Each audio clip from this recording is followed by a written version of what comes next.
Hey, this is KZ from the band Dreamwell, and you're listening to the Brutally Delicious podcast. One, two, three, four. The Brutally Delicious Podcast. The Brutally Delicious Podcast. The Brutally Delicious Podcast. The Brutally Delicious Podcast.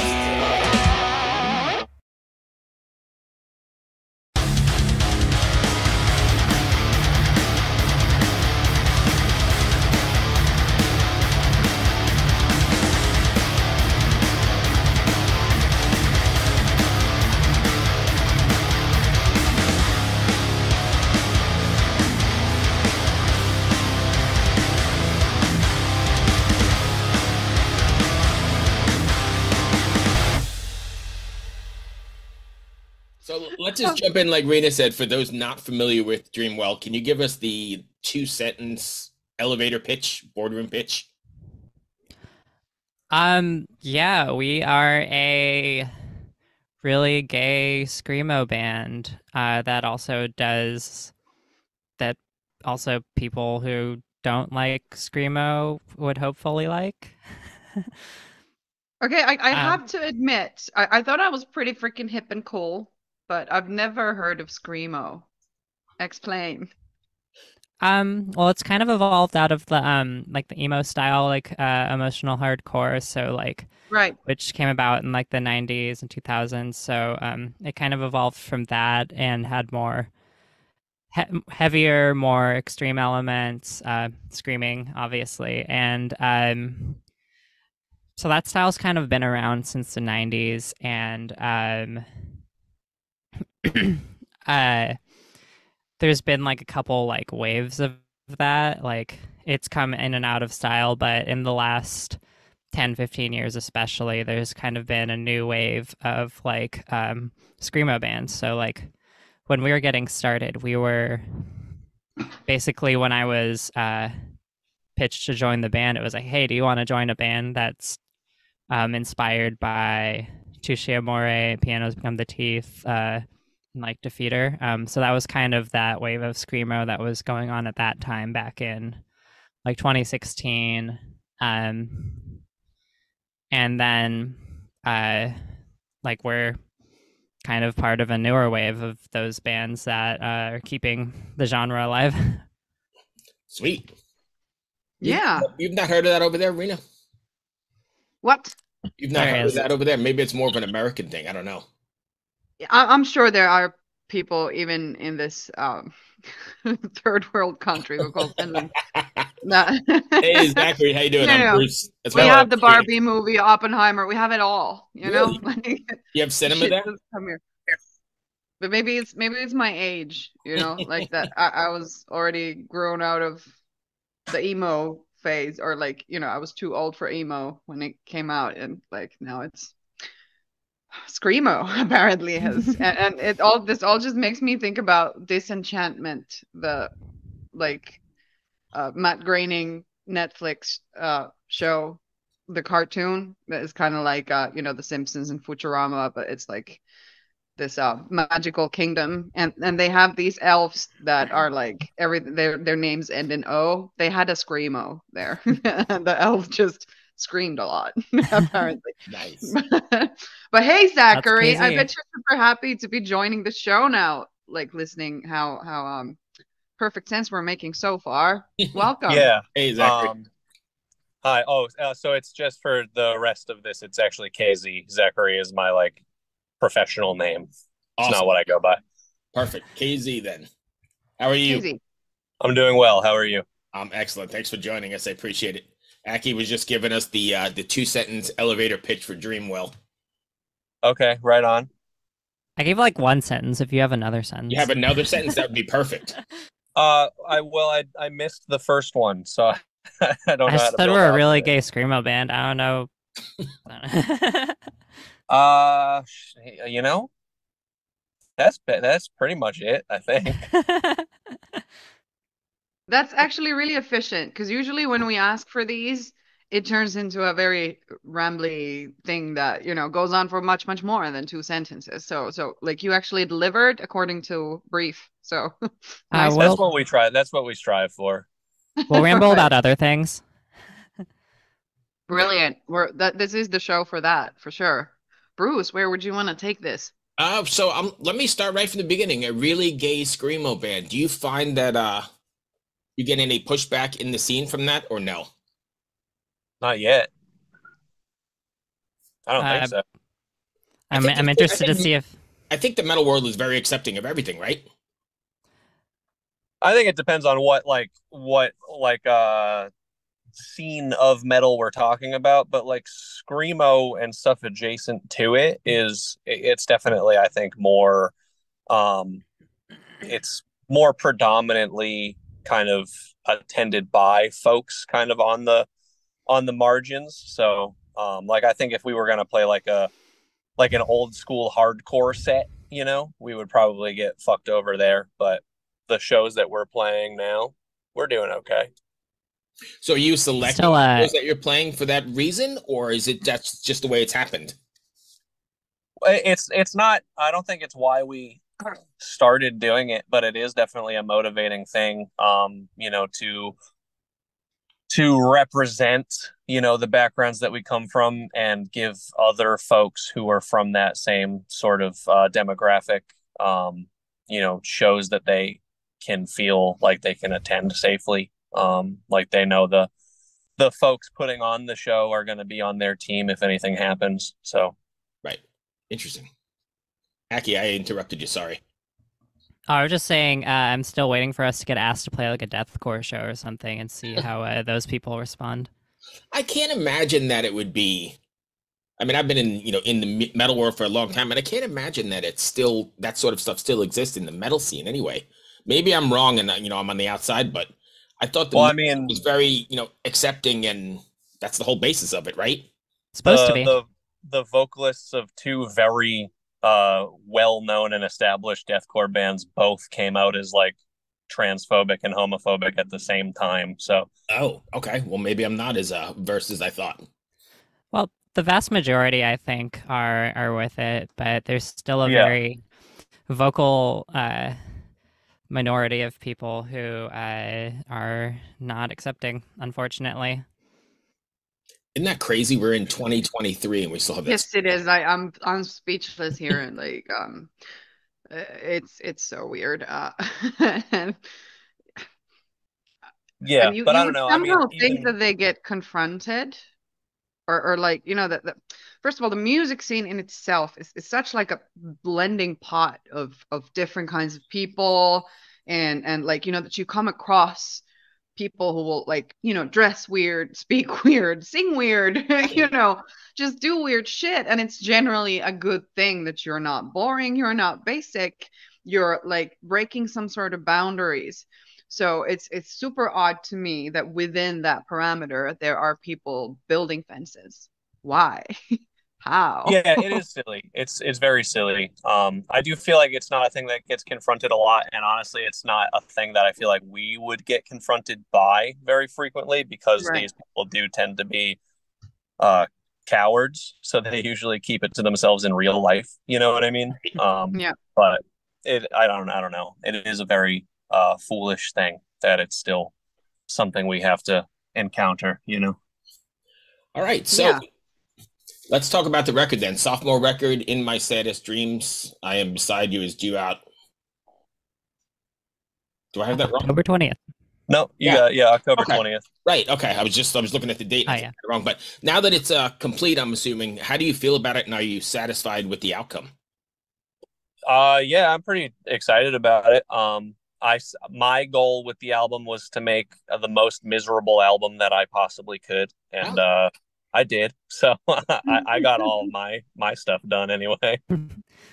Yeah, I think musically, it came out pretty much how we envisioned it as we were working on it, which is a huge achievement in terms of like creating an album. Like, I feel like with pretty much every album I've been a part of, it's always like 80-90% of the way there in terms of sounding right. like I'd hoped it would.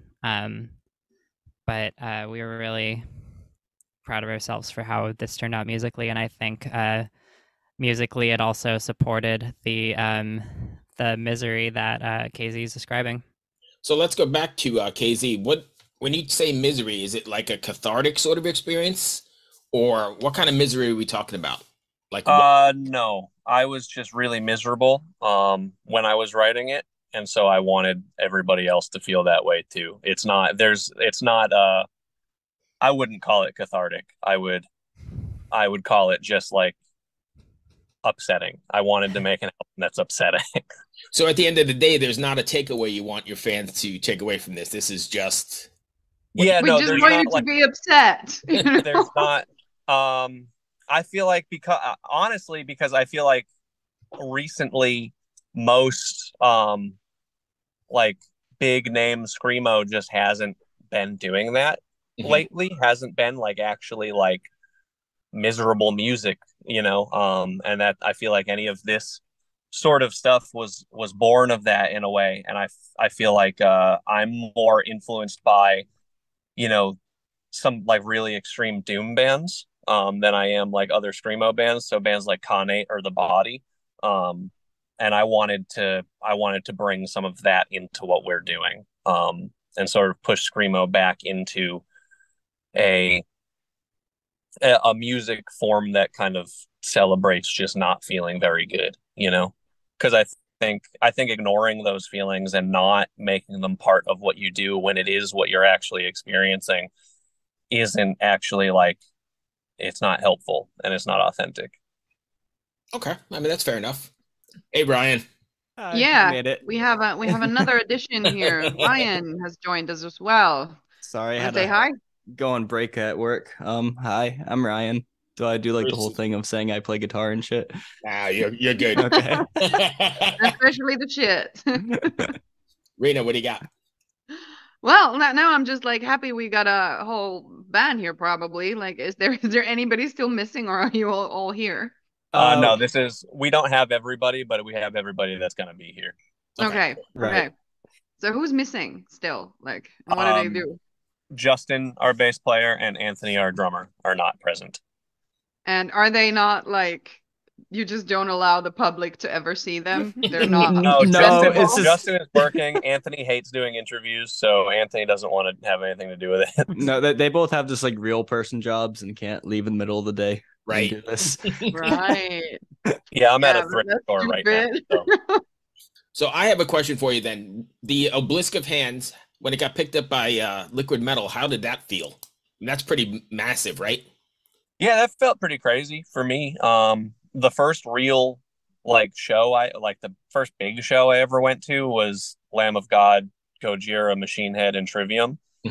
Beautiful show, And by so the way. that yeah, it was sick. And I don't know, so to have that dude playing our song, debuting our song, and like kind of talking good things about it was I mean, not something I anticipated happening to me at any point in my life. So Yeah, that's pretty wild. Was the response to it really good? Did you guys get lots of messages yeah, or feedback? The yeah, most the we've gotten response, so far. yeah, for sure. Obelisk did really well. People who were really stoked about it. Yeah, it was fun. It was fun to put out. Rena? I'm sorry, I had to attend to some mommying business, so I Oh, lost my track there a little bit. But yeah, you guys said that the venues that you've been playing or the kinds of shows that you've been playing have not been the kind where like you would get confronted or the audience wouldn't be ready for what you're doing. Is this like an idea that fascinates you to go and take the show to like a setting, whatever it may be, like a child's birthday party or I don't know, like the I Trump definitely, I rally? definitely love No. shocking people. It's definitely Yeah, a fun I think part it of it. depends on the environment. Like, I mean, we did just the like a couple weeks ago, we played a free show at a park that was like pretty well attended by like families and stuff. And Right. that was really fun. That's like a cool environment. The people that are there, they know they're there for something, but they're not quite sure what. And then you get the passerbys who are just like kind of falling victim to it by chance of being in the wrong place at the wrong time. Right. We Right. got a couple like fingers and ears responses, people walking by. Yeah. We Love that. also we played what turned out to be the first proper show at this venue in Dallas, Texas. That they had a stage, but it was like predominantly just for like a one man with a guitar, sort of like lounge music type. Yeah, it set. felt like a city winery. Yeah, and it was like in a restaurant, like in a small restaurant. So when we played, there were people there who were just there for dinner. And when we started, they got up and they left. They didn't want anything to do with it. So job well done then, right? They were Yeah, they were not expecting to see KZ bleeding that night. no. All right, Oh, wait a you second. What do you do some mean bleeding bleeding? on stage too? I used to. I'm reformed. I'm Ah. healed now. But yeah, I used to end the set by smashing my forehead open with my microphone. Wow. Nice one. So Yeah. I've got to ask. Clearly, your body still remembers. You know. I do have scars. So It's recent retirement. I've got to ask though, did that Yeah. ever go really bad and you ended up needing medical attention? nope. Not Really? KZ. I mean, theoretically, were there times that I maybe should have gone and gotten medical attention? Yes, but I live in the United States of America, so I'm not going to the hospital unless I'm actively dying. You had Right. like the napkin under a ball cap move that was like Yeah. sufficing, We take care of it. and then you go sell Love it. merch. They paid us in napkins, so you know. Then, Took all the napkins from the people that left. Yeah. mm, Yeah, They probably had fancy cloth napkins there. I bet they Right. did. Yeah. it's better than currency, if you ask me. Yeah, they're like you can get like a free drink. Anything above anything $15 and below is good. And I was just like, a drink ticket typically is good for like something $5 and less. I don't know what this means. Right. Right, top shelf Right. stuff. Hey, when you guys are writing, I know Screamo kind of has like that breakdown sort of stuff. Are you guys writing the songs like how they're going to come across on stage, or are you writing the songs for the song's sake and then kind of just working them out? Well, we're writing them all in the same room together. Oh, the traditional way. So yeah, we get to basically every week get together and write songs. So I think they usually are written for the stage before they're written for the recording. So in that same sense, and do you have trouble or ever have trouble adapting them to the stage? Like, oh shit, we can't do this here. We have like a couple on this new album that we are kind of confused as to what we're gonna do if we ever play them live. But for the most part, we have ways of making sure it's like being. We definitely make sure we can play the song live first before we ever go and record it. Anything that comes after that is just like extra, like, oh, Yeah. hey, this is cool because we don't have to do this live. Right. Yeah. There's nothing wrong with it being different on stage. I mean, I've definitely I've definitely changed what I do based on like having played the songs live. Okay. And I think when you're all in the room like that, things are more organic and more real as well, right? I mean, because I think sometimes you can tell when it's been emailed back and forth or phoned in, as opposed to where the song kind of just grows from an idea bouncing off each other. Yeah, definitely. And one thing that happens is that when we go in to do like pre-production and recording, we realize that we have all these like kind of like tempo shifts that we didn't know were there. So it'll be like, oh, we actually slowed down 10 BPM there. And we should keep that on the recording because that's just how we've been playing it and how it feels. But if we had just been like emailing it back and forth, I don't think that sort of thing would be there. I think it would Right. be more just like on the grid. Right. I wouldn't know how to do that because I had trouble getting my computer to work for this interview. So that just doesn't work in our world. That's beautiful. Rena, what you got? Well, what's like the best case scenario after the album comes out? What would be the best possible outcome? We can pay our bills. Yeah. I love the realism. Yeah. My ambitions are not selling out stadiums. My ambitions are like I come back home from tour and I'm not wondering if I have a home to come back to. Right. That's basically it. Speaking of tour, are you planning on taking this out on the road? We're on tour in November, yeah. How long are you going out for? This one's like 10 days, something like that. U.S. Yeah. In Yeah, Canada. we're looping up through Montreal and Toronto around the Great Lakes and then back up to where we are. Nice. We're also playing with Blind Equation, who's putting out an album on Friday, I Oh, believe. nice. Yeah, really cool band. Before we go, can you tell fans where they can find you? Give us your socials. Yeah. Most We're on places. Twitter and Instagram. Both are at Dreamwell RI. I'm pretty confident. Do we have a TikTok? Yeah. Is there anything on it? No. It's too Um, hard to keep up, bro.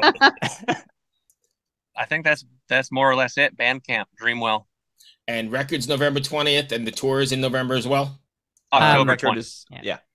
Excellent. And sweet. I appreciate you guys taking the time. Hope that wasn't too bad. No. Perfect. Thank you. Sorry for being late. No worries at all. We got it done. Have a good day. Good luck with Exactly. the record. Yeah. Thank you. It was Right. lovely Take meeting you care. guys. You too. Well. Have a great day. Bye. You too. Bye.